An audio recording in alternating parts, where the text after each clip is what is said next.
Hello, everybody, and welcome to the Ethicsverse, the coolest place to be at noon Eastern every Thursday. We have a wonderful session for you today. I'm excited to get into it. We're going to be talking about AI, and not just generally what's AI about. We're talking about how to apply it in your program, how to avoid, including avoiding implementing an AI apocalypse. I'm super excited to get into it. Let's take a pause for the cause here. We're going to be talking about AI Ethics 2.0, and we have Diana Kelly and Christy Grant Hart. If you guys were on the on our Ethicsverse day, then hopefully you caught the prior session for this. We had a great discussion about this, and this is the follow-up. We're going further and deeper into the Ethicsverse on AI. As you know, feedback is a gift. So if you haven't given a gift to somebody today, check out this survey, give a gift to your Ethicsverse pals over here at Ethico, and give us some feedback. So give us some feedback on how this is, because this time is for you. We want this to be valuable for you, and we want to keep giving you great sessions that add value to your life and help you be a more successful ethics expert. Take the survey. As we get off the screen, all of these links are going to be in the console, so you can grab these links or just ask about them in the chat, and we'll get them to you as well. All right, next up, help us help you. See, there's a whole ecosystem of help going on here. We still have this survey live. We're doing compliance leadership redefined. This is the second version of this. If you'll click on the link that's in the console and take this survey, you're going to get direct access to the results of this, benchmarking chief compliance officer and compliance perspectives on how their program is viewed and implemented within their organization. Take the survey, be part of the survey, and let's make the world a better workplace. As you know, we love learning, so let's learn. Check out the Ethico Ethicsverse podcasts, library, books, suggestions, articles, white papers, toolkits, all of this. Go to ethico.com and check out all of the great things that we have there, or just jump in here and check this QR code. So, we're here to educate and learn together here on the Ethicsverse, but you should spend more than just an hour each week learning. Grab some stuff from the library here. So if you're not a subscriber to the Ethics Experts, then you're missing that extra special welcome at the start of each episode. So subscribe to the Ethics Experts, and regardless or irregardless, however you want to say it, check out the latest episode with Adam Hunt. Adam did he's had a really cool career, including building the compliance program at Netflix. Jump up in the emojis if you know what Netflix is and watch something on it. He built the compliance program at Netflix from when it had one part-time person, and they're really famous for their culture of no rules. So he had some interesting perspective on building a culture of compliance in the face of that perspective on rules and policies. Thank you for those emojis. Keep them coming. They're filling me up, but I'm still hungry for some emojis. Check out the FCPA Survival Guide with the voice of compliance, Tom Fox, featuring Nick Gallo and some other great minds in compliance and ethics. It's winning awards. People are loving it. It's on a podcast. It's in written form. You got to check this out. In case you didn't know, you're about to know that your employees, that's right, your employees at your company are 6 to 8 times more likely to report something to their manager than they are to report it to the compliance program. So what you should be doing to do that is check out the Middle Managers Toolkit. This is free. This is our blessing and our gift to you. Ethico is putting this out there, a bunch of easily customizable, ready to implement tools for you to help engage your middle managers, to make them advocates for your compliance program, and to allow them to engage and reinforce those things that are so top of mind for you with those frontline employees. Those middle managers might be your key to making a strategic impact and to elevating the perception of your compliance program with the executives and C-suite over the next year. Check out the Middle Managers Toolkit. So the ecosystem, it's always getting better. People are always loving it, upvoting it. They love it on G2 Crowd. People are complimenting it all the time, and we appreciate it. But you'll appreciate it the most if you adopt it. One thing I'm super excited to tell you guys out. This is hot off the presses. The ecosystem is by this month we are launching a AI policy-based query tool where you can jump in the chat, you can upload your policies into it and say, hey, what are we supposed to do with a breach? Hey, is this defined as discrimination, to empower your coordinators and your investigators in the middle of their process of going through cases to reference your policies and get feedback and get links to those policies and make sure that that process adherence is driving into your investigations and your cases. So AI policy reference infused into the ecosystem, you got to check this out. If you guys are already with us, you gotta ask about it and check this out. We're bringing some people onto it right now, and they are loving it. You got to check out this Resiliency Conference, Strategic Leadership and Resilience in Ethics and Compliance. This is coming up on December 3rd and 4th. I mean, look at all of the great minds and great faces on that are going to be at this conference. And, we love you. You got a 10% discount with Ethico 10 or by going to this link. Check out this conference. It's going to be awesome. And we're excited to be a part of it. So world famous book giveaway. This thing is going around the world, faster than a lie. And we're going to be giving out 5 of these. That's right. Count them 5. We're going to put a 5 on the screen, and then we're going to go back so you can get the QR code. The Art of Ideation for Culture Building. And just because I'm feeling so generous today, we're going to give another 5 of these away for Christy Grant Hart's book, Your Year as a Wildly Effective Compliance Officer. So that's right. You got twice as many options, twice as many chances to win. That's 5 plus 5. We're calling that 10 here. 10 options to win a book today. And how do you do that? You do that by doing a post, sharing something that you learned on the Ethicsverse, tag at mentioning Ethico and hashtag Ethicsverse. That's how you're going to get your chance to win. Not 5. We're talking about 10 of these books today. So one more thing on this Promised Land promotion. You guys have heard us talk about some things about this before. Listen, I'm getting in trouble with the board over here. The board's saying, Gio, why are you giving people such big discounts? Why are you giving a year away for free? So we have to dial it back a little bit. We're saying that if you get a demo this quarter before the end of the year, and you're with Navex or Conversion or OneTrust, then you're getting 15% off what you're paying now and up to 1 year free. So this Promised Land promotion is if you have a contract with one of those. If you have a contract coming up in the next 6 months and you're going to have to give notice, then check this out. We'll do what we can to give first and lead with giving to help you make that transition easier. So we're about to get into it. I'm your host, Gio Gallo. I'm super excited to be here. I'm going to hand it over to Christy and Diana to introduce themselves, and we're going to get into talking about this deep dive into tech integration, AI ethics 2.0. Diana? Thank you. Yeah, it's great to be here. Thanks, Gio. I am the CISO at Protect AI, Chief Information Security Officer. Oh, that's interesting. We went back and forth on my AI generated face. And it's funny because the first one, folks, I looked like Yoda. The AI decided that I was Yoda, including like with all the wrinkles. And now I've got one that's, it's very glam. So glam. So glam. So it's great. It's great to be here. All right. And Christy? Yeah. Oh, I mean, who needs an introduction to Christy? But go ahead, Christy, introduce yourself. Hi, everybody. I'm Christy Grant Hart. I am the CEO at Spark Compliance. We're a training and consulting company. And I've also been a former Chief Compliance Officer and Director of Compliance for Europe, the Middle East, and Africa. And I am so excited to be here with Diana Kelly. I first saw her at Compliance Week in, I think it was April of this year. Blew me away. Clearest speaker I've ever seen on AI. And it finally, so much of it made sense to me in a way that it hadn't before. So everybody here is in for the biggest treat.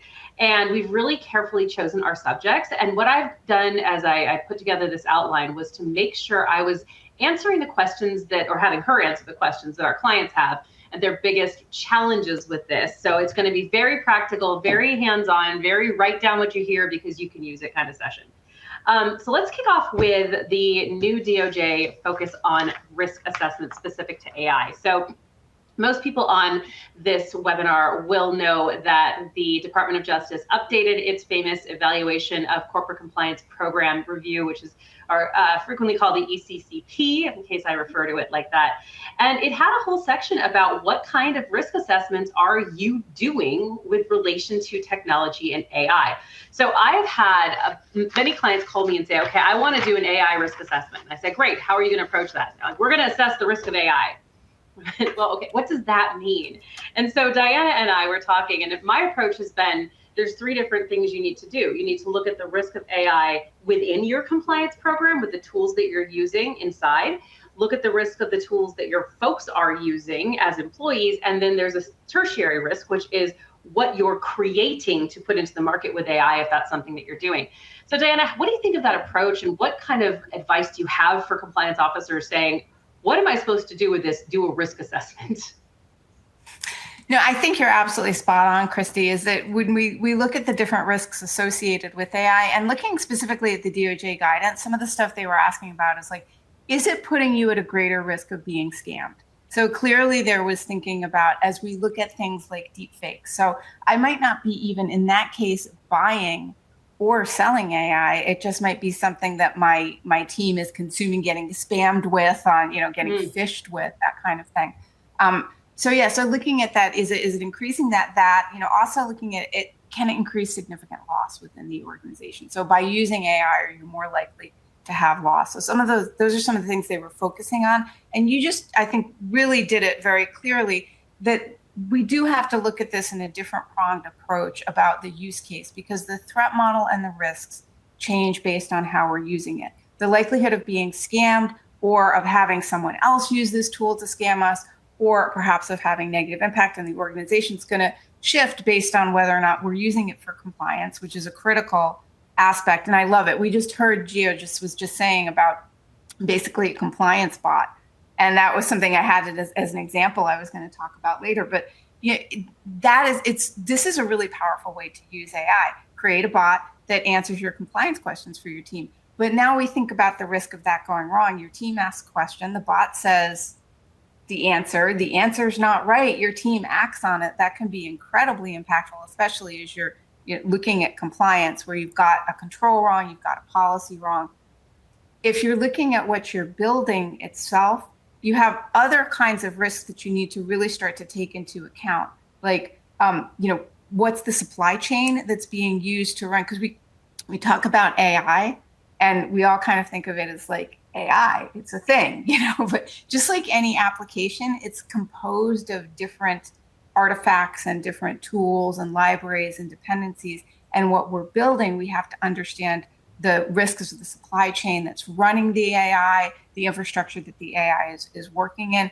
So all of these start to come into how we look at the risk. So I love that you break it up into those three prongs, and then in those three prongs start to apply the risks and the threat models, and the impacts are going to be different for each one.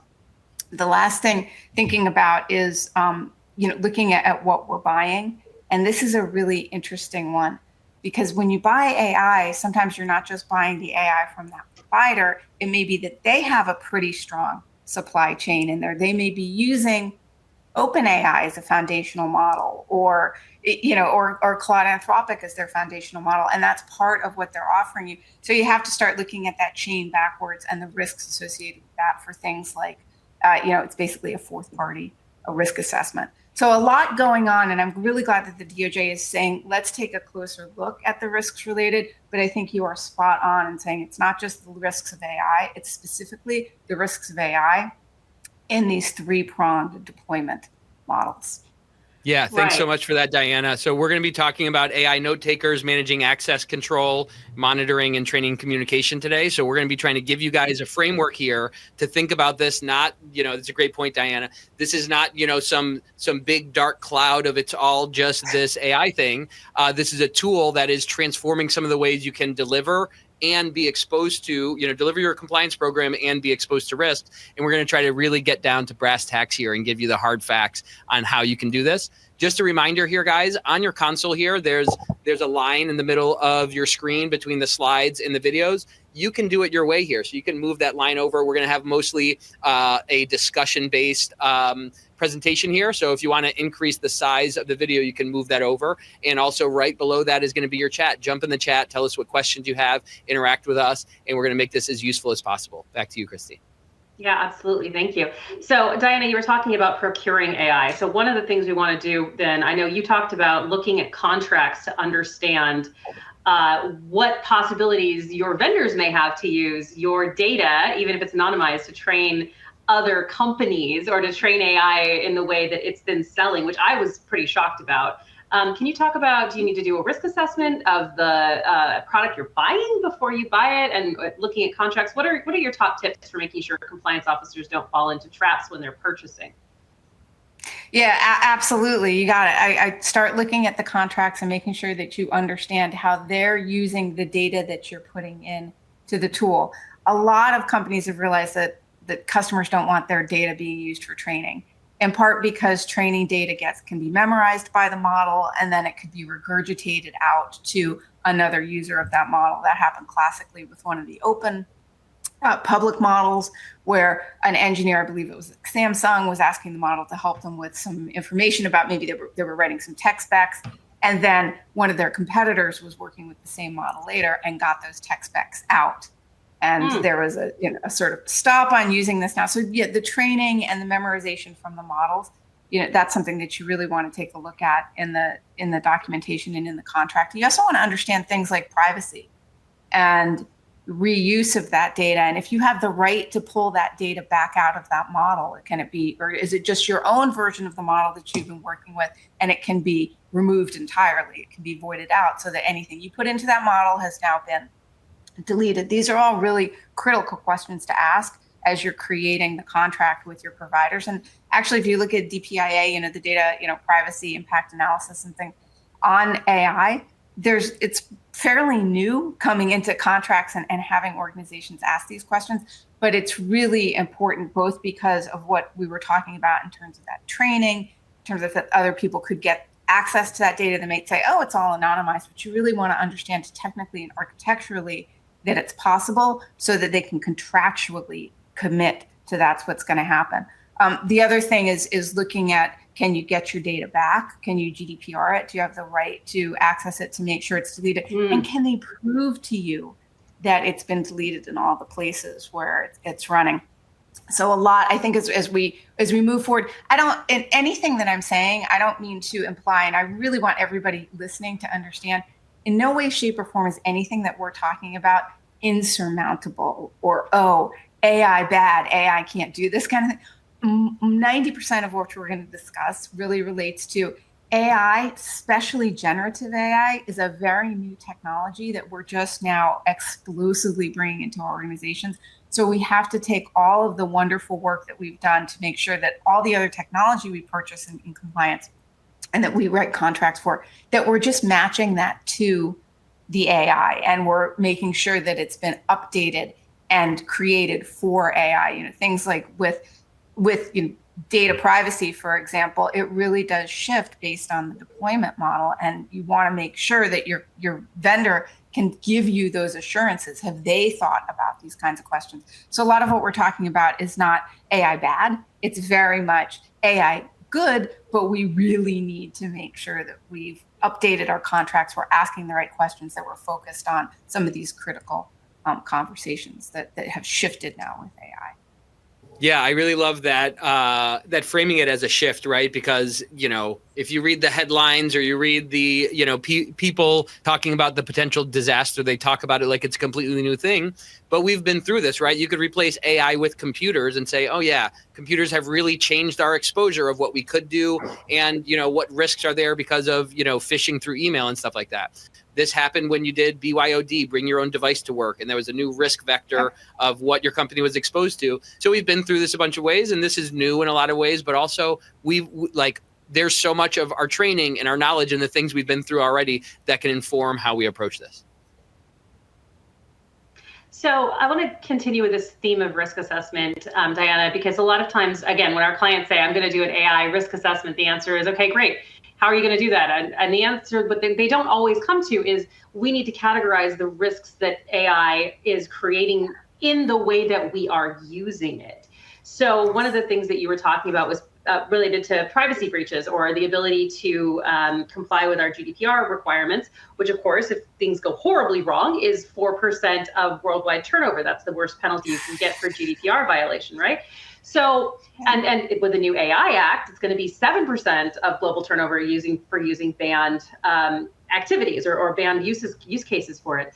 But when I'm thinking about that, so I'm thinking about now I've got two different laws that I'm thinking about. What's the impact about not complying with them? But I also think that we need to look at things potentially like the risk of hallucination or the risk of bias exposing us to litigation or violations of some of the state laws where we have to disclose it for things like employment choices if AI is helping with that.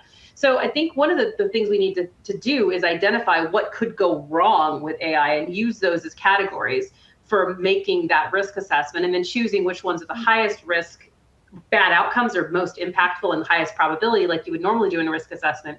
Is that how you would advise taking a look at these things?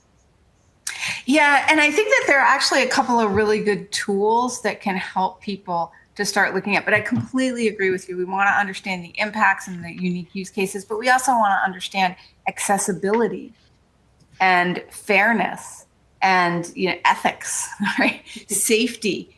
So there's a lot of things, sort of these dimensions to look at. And there are a couple of tools that for anybody listening, if you want to get started, these are really great foundational things to look at. The first one is NIST's AI risk management framework. Mm-hmm. You don't have to adopt it 100% as written, but if you haven't taken a look at it, it's this great free resource that you can use. It starts at this really high level. I sort of love it. NIST did this with the CSF, the cybersecurity framework. It starts so high level that you're like, I can do that. And then it goes deeper and deeper. And you're like, oh, yeah, that's complex. Line 450 is hard. It's so long, but it can help you. That's true. Yeah, it's like the Dunning-Kruger effect in action. You start out and you're like, this is great. And then you're like, oh, my goodness. But, it's a great point, Diana. You don't have to do it all. You don't have to just jump across the river. Any of these journeys are going to be step by step. Sorry, back to you on the NIST framework. So with that, they start at that high level. It's map, measure, manage, govern. Who can argue with that? But it's a really great way to start getting your head around AI risk management and how can we map? What can we map? What are the metrics we need to do? How can we measure if we're actually getting there? How do we manage this ongoing? And then of course governance across all of it. So that's a great resource. They also have a additional subset information that can help you to actually apply the RMF. And then this one, I suspect a lot of people that are compliance folks on here are already members, but this is something that is published by ISACA. Even if you're a member, I think it's free. If you're not a member, you are able to purchase it. But they have created, and I love this, it's an audit toolkit. And they have also a playbook that has it's a spreadsheet. It's a beautiful spreadsheet. I like spreadsheets. The spreadsheet that it maps out against, what are the controls for fairness, for data, for performance, and identifies these list of controls against those dimensions. And then most importantly, to what you were talking about, Christine, and you were talking about Geo, they map it to NIST 853. So if you're already an 853 shop, they're going to tell you exactly where the intersection points are.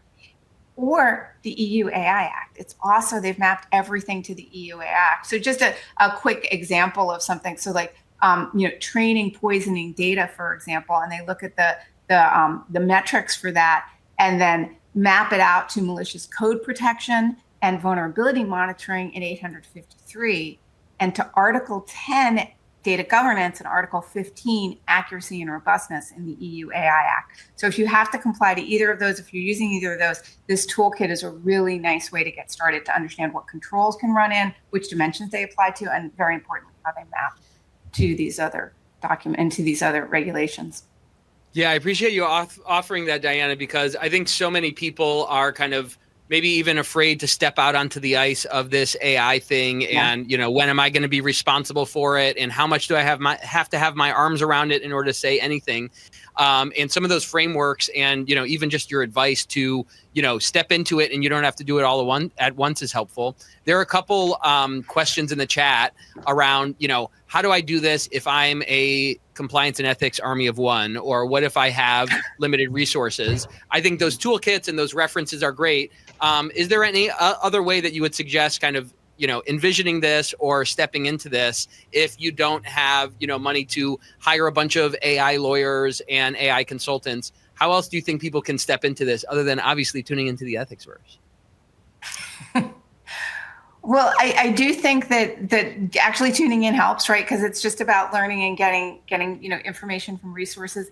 If you're looking specifically at compliance, I do think get started with at least the NIST AI Risk Management Framework. It's a very accessible document. It's a really easy read and it's free for everybody. And again, if you're trying to really build out compliance in your organization, I do think that ISACA audit toolkit is a fantastic place to start. You can also, of course, read the EU AI Act, look at all the acts that are going on around the US to try and get a feeling for what the regulators are going to start to be looking for. There have been some changes. There have been updates. Obviously, the DOJ has looked at this. Financial services and model monitoring and model governance has been a conversation. So depending on what sector you're into, you may want to look at one or other framework that's impacting you and your organization right now.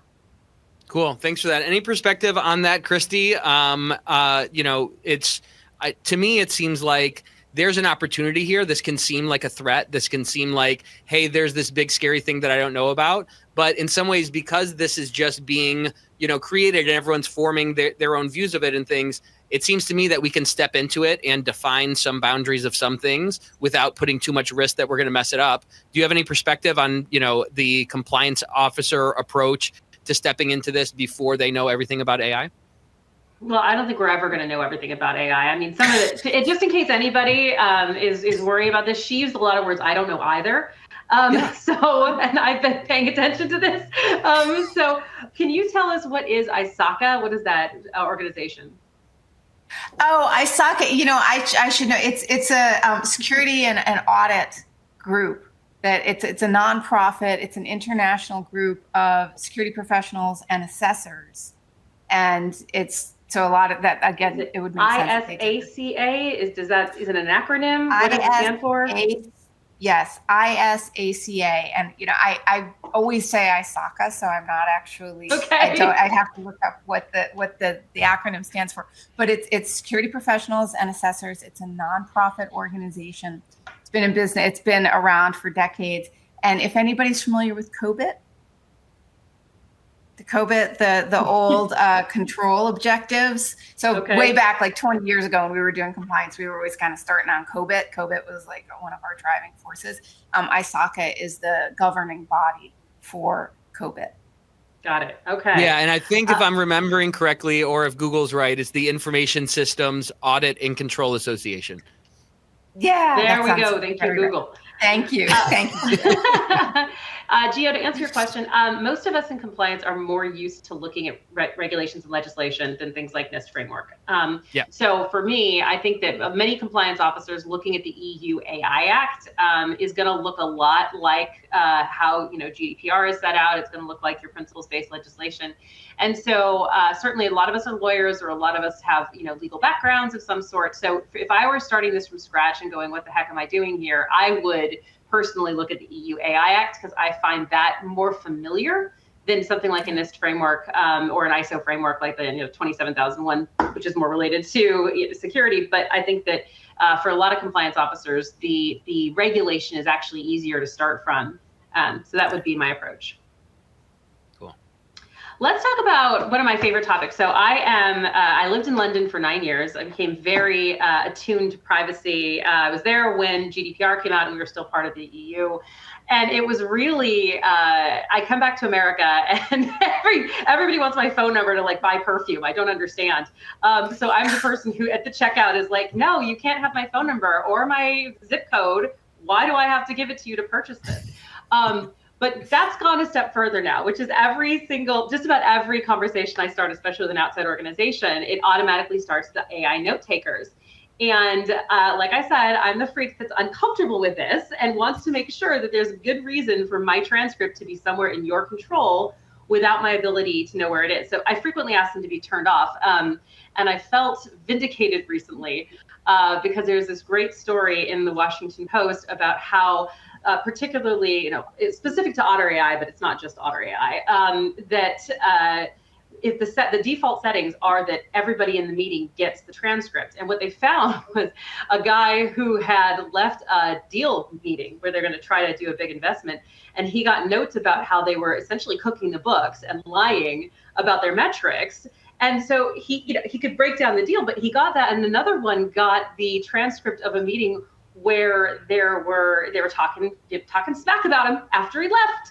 And a third example of where the tool had automatically, per protocol, uploaded a video of one of the CEO meetings where they were talking about who they were going to fire.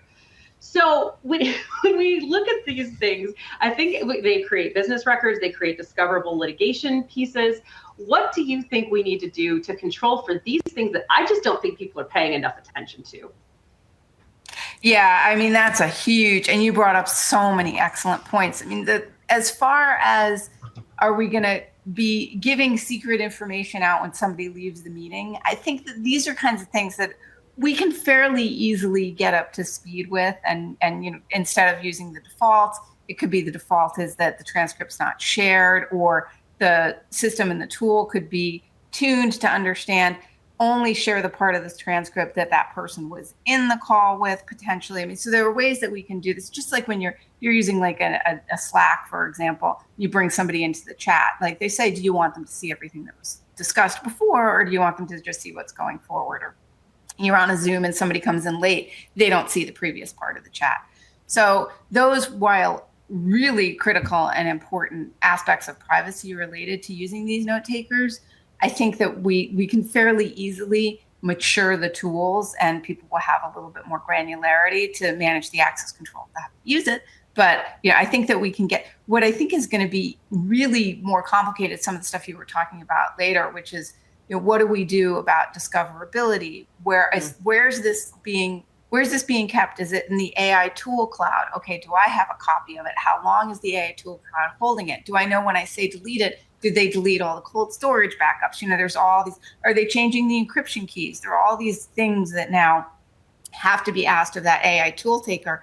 And a lot of companies, you find out people are just, I found a cool AI note taker. It's like the CEO brings it in, the CFO, and now you're chasing down that there's all this confidential data that's in this other, this other source. So I think that is a really deep, area that organizations have to be really clear on if they're going to trust these note takers. Assume people are going to be talking about confidential information with these note takers.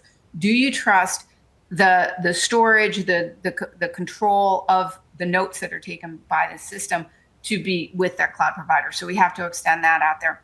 Another really big thing, and we don't have right now, we don't have really DLP for note taking. We don't have redaction. We can get there where you could redact parts of it. But we need to build that into these systems. And right now, most of the tools don't have them.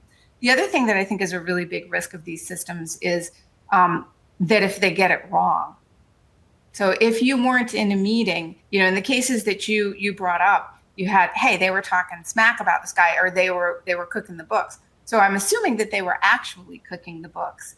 But if the conversation went kind of sideways and it wasn't clear to the AI note taker, I saw a conversation that I had been in, and the AI note taker really misattributed not only who said what, but what they said. And it was very weird because it was another person got attribution for something someone else. And it was interesting too, because it was a gender difference. So it wasn't two people that had similar names or similar, timbres of their voice. They were very different, different names, different people. And it attributed what person A said to person B. And then the accuracy of what was noted was not always there. A lot of these tools aren't sort of great at sarcasm yet. So if somebody says something like, right? Somebody's like, or we could just blow things up or something like that, and it's like discussion of bomb, it's like, and clearly the person it kind of makes me think of sort of weird example, but, the person that walked into the truck stop and said that they were going to go blow up the bathroom, and then there was a bomb scare that got called in, and they just really kind of meant that they needed to get to the bathroom really quickly. And these tools really don't do that very well. So in the example of the cooking the books, it could have been that they were saying, hey, wouldn't it be great if we could just do what, blah, blah, blah company used to do and just, stuff the channel and then we'd have great numbers. But we can't do that because we're really honest and we're good people and we would never, right? If that was the transcript, the transcript got it just off. Now you've got the deal just got ruined over the transcript not being right. So in addition to all the DLP and the confidentiality and the privacy you bring up, I also do get concerned about if I wasn't in that meeting and now this is my source of truth of what happened, it really better be a source of truth. And if it's really important that you're going to be distributing it around to others, have a human review it and make sure that it's accurate before it gets distributed, before it becomes really, is this going to be to your point, if we're in a court of law, if that note taker got something wrong, but it's the only record, that's going to be kind of, I'm not a lawyer, but I suspect that could create some problems, right? Oh, yeah. Yeah, people are not going to like that. Yeah, and I love that point about checking it. There's a lot that I've heard from people, compliance leaders who have gotten deep into this and figured out which parts of AI they can get comfortable with. That ability to audit what a note taker transcribes against the recording, or what a chat bot says against the actual source, is something that helps a lot of people get comfortable with this. And what I encourage our team, because we use this in different levels at Ethico, right? The AI that we put into our platform, we have really strong privacy controls for it. It's, controlled under our agreements. We know where it is. We can audit it, that kind of stuff. But, things that maybe the sales team are using, or someone just casually using ChatGPT on their own cell phone, are kind of a different standard. And I tell people that anything that comes out of AI, you should treat as an intern. There's a lot of discussion about how AI is so smart and it can do all this stuff. And yes, it's a lot smarter than like Excel or a spreadsheet, but you should not rely on it for that. And just like you wouldn't have an intern, write your slides for the board and then send them without looking at it, you should check it. And I think also for your compliance framework, you should consider how auditable is the content that comes out, and the basis for that is against, what you're offering. So, take that for what it's worth. There's another question in the chat that I'd love to get your perspective on. I know we're probably heading toward the next topic, but how do you view kind of the lines of responsibility around this? Obviously, we're talking about this from a compliance and ethics standpoint, but we're getting into privacy, and we're getting into CISO stuff, and we're getting into, controls and audit and access. Where have you seen people draw the lines around who gives input and who owns the company's perspective on AI? Oh, that's a big one. A lot of organizations now are creating their own AI teams, and they're AI security experts, AI, confidentiality and privacy experts, and they're working in basically the center of excellence that's AI. Some companies are hiring new people, creating net new headcount, but a lot of these centers of excellence are actually being staffed by people that are at the organization already. And if you look at the RACI of who's responsible, who's accountable, who's consulted, who's informed, you're going to have sort of your same old stakeholders. If it's privacy, you need your legal team involved, right? Security and compliance need to partner with legal on that. Security has to be involved around the security risks, compliance, and then the stakeholders of who's using it, the business unit owners.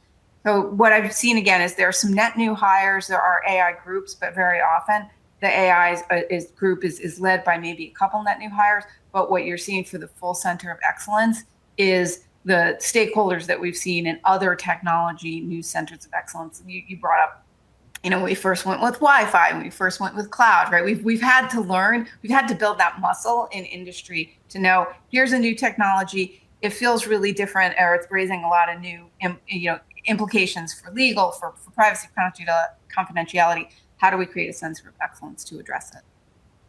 Awesome. Thanks for that. And maybe kind of related, maybe Christy, you can start with a perspective on this. There's a question that came in about how would you deal with an InfoSec team that says AI is technology, so it's our job. And then compliance says, well, these are more than just technical risks, so this should be something shared. Obviously an oversimplification there. But Keith was bringing that up. Thanks for jumping in, Keith. As a compliance officer, Christy, how would you, suggest somebody respond to that? Diplomatically, sarcastically, Yeah. No, I think that, this is more of a security thing than it is a compliance thing for nearly every company, right? I mean, there's so much complication that just isn't our world. So I think we need to be respectful of the fact that they do have better expertise than we do, and certainly can and should be managing this. And I think that one of the things that we need to do is to talk about, our expertise are in things like, managing some of these policies and ethical framework and ethics by design. And when we couple that with things like speak up and confidentiality, I think we mention all the places that they are less capable than we are, and acknowledge where we are less capable than they are. and make the case that when we work together and partner together and have more delineated lines, we can be more effective. I think there's often turf war, and frankly, if somebody comes to me and tries to explain privacy to me, privacy law, my response is, you don't get it. You know some of the words, but you don't really get it.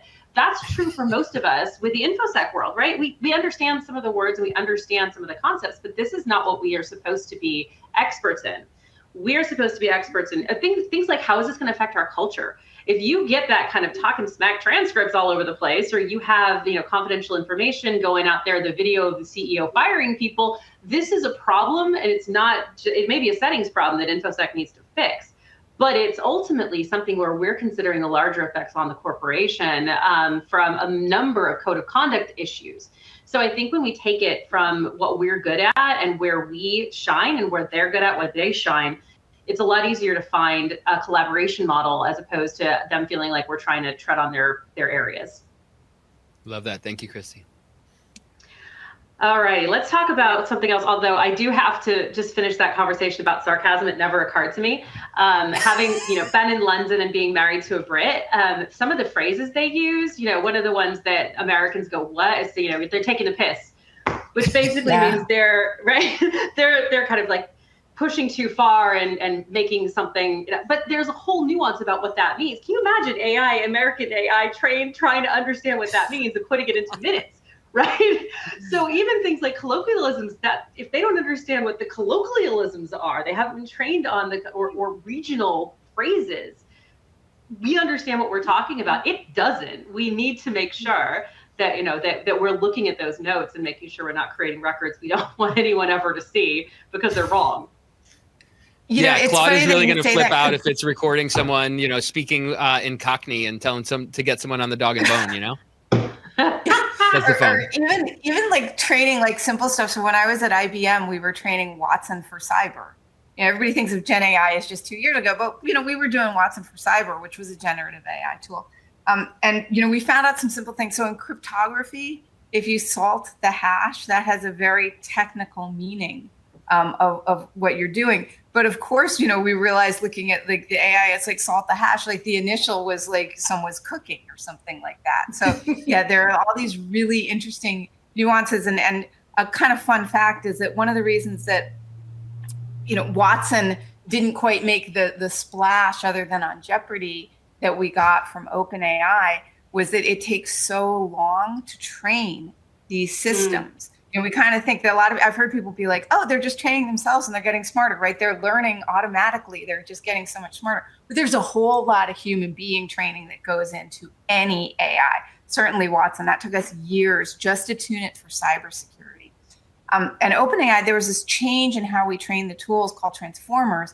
They started using closeness and context, so that in context, if you're talking about cryptography, salt the hash starts to, oh, well, of course I'm talking about cryptography. If you were talking about food, then so that's one of the kind of the cool things of why Gen AI sort of burst out so quickly, was that transformers came on the scene, and it was much faster to train these solutions, but it still takes a really, really, really long time to train up a full large language model.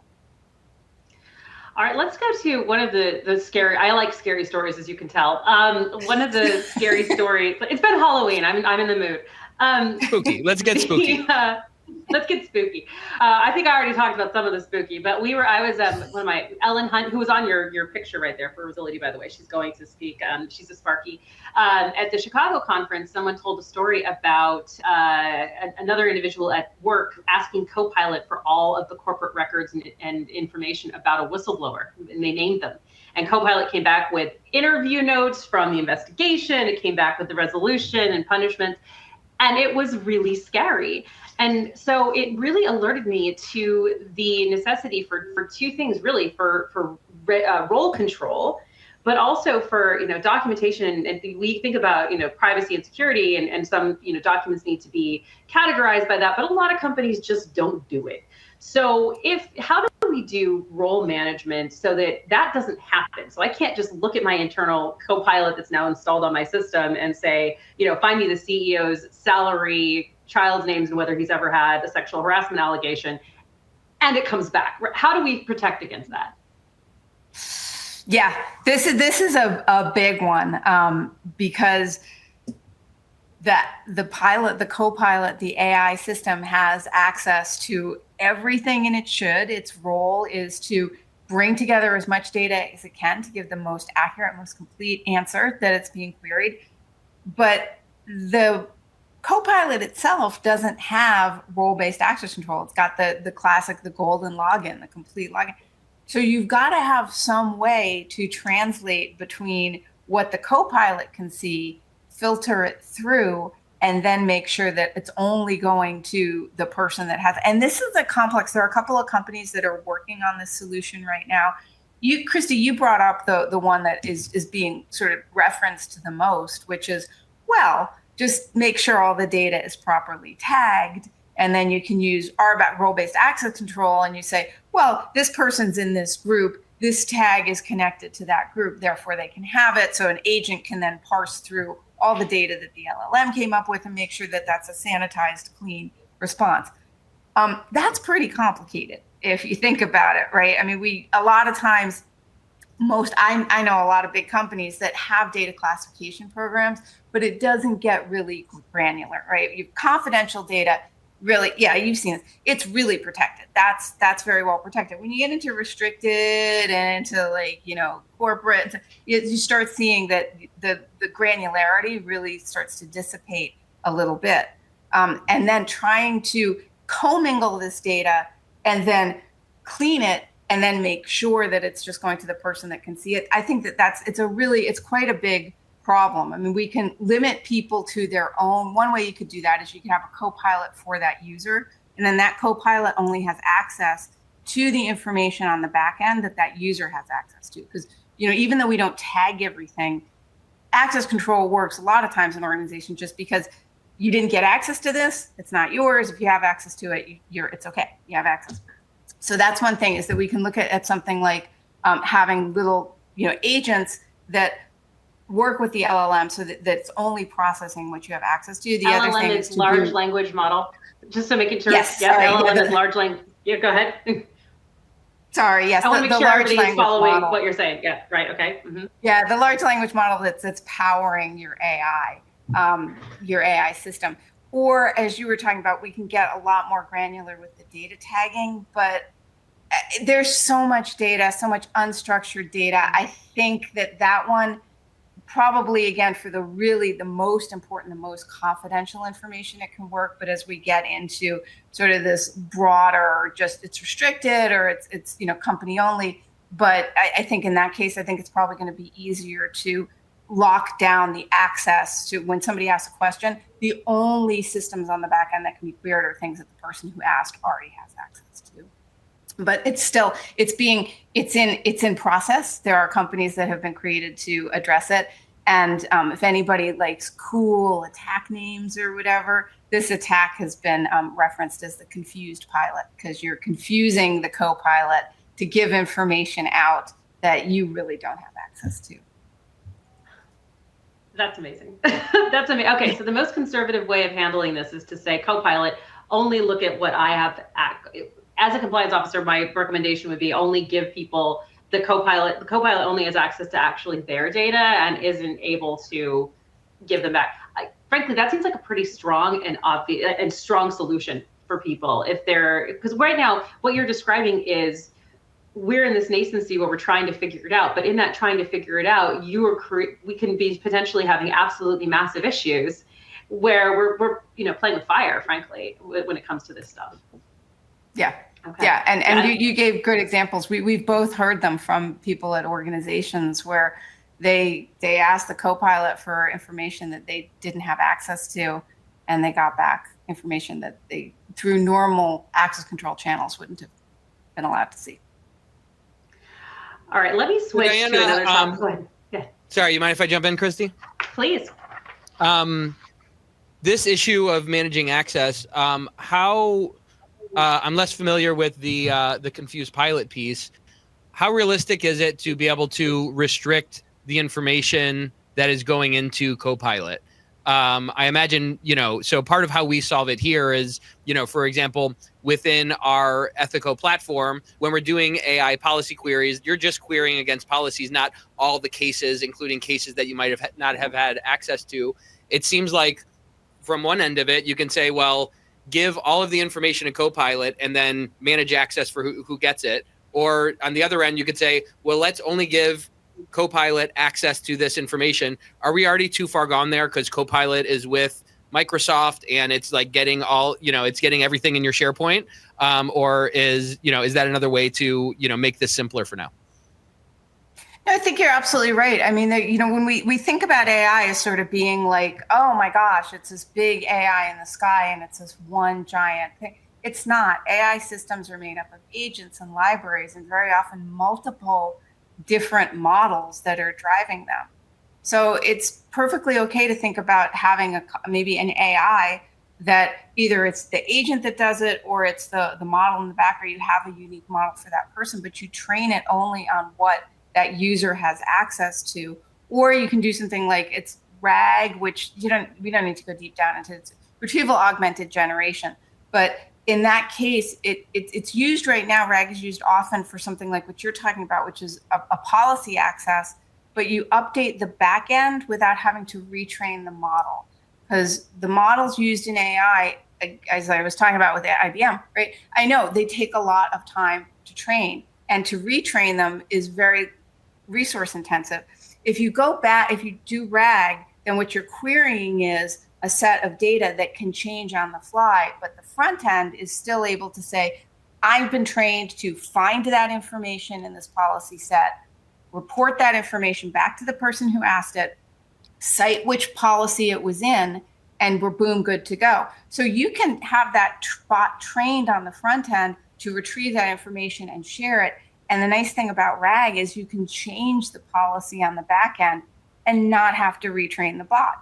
So you could also do something with, like, you could have a trained agent that knows that its access, what its RAG is just what that user has access to. So I think that's certainly that's a way to go. There's also, as we discussed, you could also try and train the bot on to understand what access that person has and just eliminate, as I said, redact the information it doesn't have access to. Or the other thing that's in use is just really granular tagging. But I think that granular tagging is going to be one of the harder things to do, unless maybe we can get AI to make it. Yeah, thanks for that, Diana. Just the way correctly. Yeah, exactly. We'll get there eventually. And part of the way my mind works, part of how I think of that as a compliance leader is it's not our role to decide, are we going to do RAG or are we going to train the model right? That's probably the dev team or the InfoSec team or something like that. But we can be driving these conversations, right? If we can get on that committee that's informing our approach to AI, say, hey guys, let's think about this. Isn't there another way to do this? Because, I think part of what we were talking about is instead of restricting what the user has access to who's querying the AI agent, you restrict what the agent has access to. So then you're not kind of dealing with that. And again, like, we don't need to know all of that. You don't need to go get a master's in data science and AI to be able to be informed on this as a compliance leader. You can just be part of the conversation and say, hey guys, are we thinking about this? Hey, I know you guys are excited for pushing forward and getting as much empowerment into the dev team's hands or whoever it is. Hey, where are some ways you can just bring up, hey, can we make sure that this thing doesn't happen, and then collaborate with them? I think part of what's exciting about this, the complexity of this AI revolution is it can help us, if we step into it properly, be collaborative and help have this ecosystem of us empowering people in the organization to get their job done faster and have them empower us with the knowledge of how we might do that with AI. So we have one more topic that was in our list of bullet points. And I always try to make sure we touch on everything in the bullet points in case that's the reason that somebody's here. So the third bullet point was around training and communication. So some of the things we've already talked about are far and away more in the weeds than any of our sort of frontline employees would ever need to know, or the people who are maybe in admin or people who are doing things that have nothing to do directly with the AI systems or understanding them. The DOJ guidance asked, how does the company train its employees on the use of emerging technologies such as AI? how do we determine the level? What kind of training can we give? And God forbid the InfoSec people are all in charge of it, because they never seem to understand what do people actually need to know. So what do people actually need to know, Diana? What's the right approach? Well, in InfoSec, we always feel like everybody needs to know how it can fail, because if you know how it can fail, you can use it properly. So we do kind of go down into that. But I think you're absolutely right.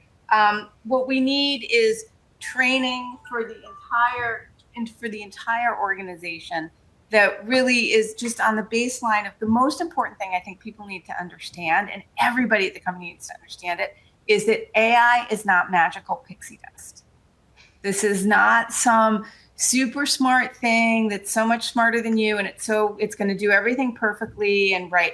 That's number one, is that this is math, not magic. This is software. So if everybody at the company can understand this is software, and we know how to use software, we know how, we've been using it a long time, right? And then to know the baseline of how to use it responsibly. So think about what people have for phishing, right? We don't go deep into the weeds about, this is how the attacker, could manipulate the DNS or blah, blah, right? We say, look, it looks like an email that's legit. It's not. They're trying to ransom us and tie us all up. Here's how to ID that it's not. So the same kind of training, I think everybody at the company needs to know it's not magic. It is math, it is software, and this is what good use and what bad use is. So that's everybody. And then the next thing is that you do have to kind of go down to the actual role that people are in. If you got somebody developing AI, there's a whole lot of AI training and that they need to go into. If you're for compliance managers, I think understanding where it does go wrong, where privacy can be impacted, where the security or the risk is increased to the organization, give them additional training on that. So top level, just make sure everybody's not scared of this technology and understands how to use it responsibly, sort of like when we warn people about phishing. And then the next one is going to have to be role and use case specific and get deeper for some. Yeah, I think I see a lot of, right now in the compliance world, there's a whole lot of information and interest in how do you do AI policies, because the minute that you start to write something that's prescriptive is the minute that it's out of date, right? As soon as you start to write it, it's over. And so what we're seeing and what we are at Spark Compliance are advising on is how to do policies that are really principles based. I think of it as more of a European model where you're talking about transparency and you're talking about confidentiality and you're talking about just all the kind of ways that and ethical use, concerns for understanding, concern for bias.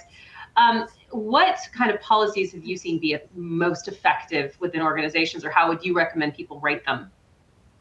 Yes. Well, interestingly, one of the big use cases I've seen for AI in compliance is actually writing policies. So, asking the AI, hey, I want to write this policy. Not then you go publish it as written, but, as sort of a starting point. And especially around AI policy, which sounds very Ouroboros, but because there aren't as many templates that have been, we have so many battle tested templates. But as far as AI use, putting something into the AUP, the acceptable use, so that people just know, do we allow AI use? How do we allow it?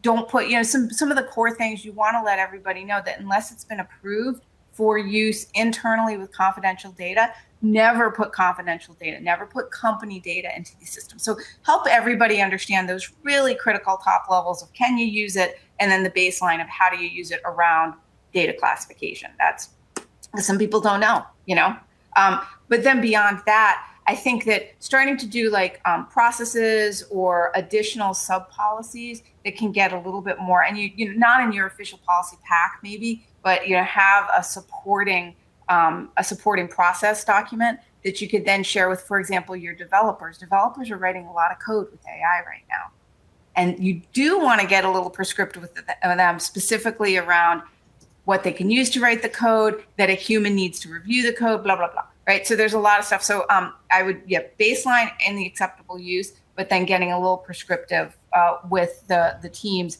that with documents that you can update really easily without going through the full policy refresh process. Okay, Gio, I know we've got 1 minute. Why don't you close us out? Ooh, I don't know if I can make all these comments in a minute, but let's try. First of all, thanks for being here today. Thank you, Diana and Christy, for blessing us with your genius and helping us understand this more. To people in the audience, I want to encourage you. This AI, stepping into this AI world can be intimidating. I want to encourage you that this is the time to step into it so that you can keep up with it. If you wait for 5 years, you're going to be really far behind. By just being here today, you're up with the cutting edge of this because you don't need to be a professional in how all the layers of the neural network work and all of that stuff. All you need to do is be able to step into this. We talked about training. You can do a very simple training that just says, hey, here are some of the risks of AI. The data can get out there. You can make bad conclusions. You can discriminate against somebody, et cetera. So be careful with that. Think about where your cybersecurity policies were 15 years ago, if you're old like I am, or 5 years ago, if you're young like everyone else in the world, it seems. But all of these things have progressed and gotten more intelligent and more complex, and we'll get there eventually. Just stepping into it is going to help you build your agency with this. And we've talked about a bunch of things like collaborating with other people. You don't need to be the InfoSec expert, but just getting a seat at the table is going to be helpful. And also, as you do that, this is my perspective. Try not to be just the officer of no, just the brakes on the car, just the wet blanket on this. Say, hey, I understand how AI can help us achieve our mission. Let's make sure that some of these bad things don't happen, and let's work on making sure we stay safe as we wade into this. And stay tuned to the Ethicsverse. Get in touch with Christy and Diana. Follow them on LinkedIn, and keep learning about this because this is an exciting time. I want to encourage everyone. This is an exciting thing that can help us elevate our position as a strategic input to the mission of our company, and stepping into AI with what and collaborating with people is the way to do it. And don't be afraid of it because everyone's learning. So thanks for being here on the Ethicsverse today. Thank you for learning with us. We'll catch you next week at 12 p.m. Eastern. And thank you once again to Christy and Diana. This has been so helpful, so informative. We got millions. It feels like millions of emojis. I haven't counted them yet, but a bunch of people have really loved it. And I appreciate you sharing your genius with us. Thank you. Thank you.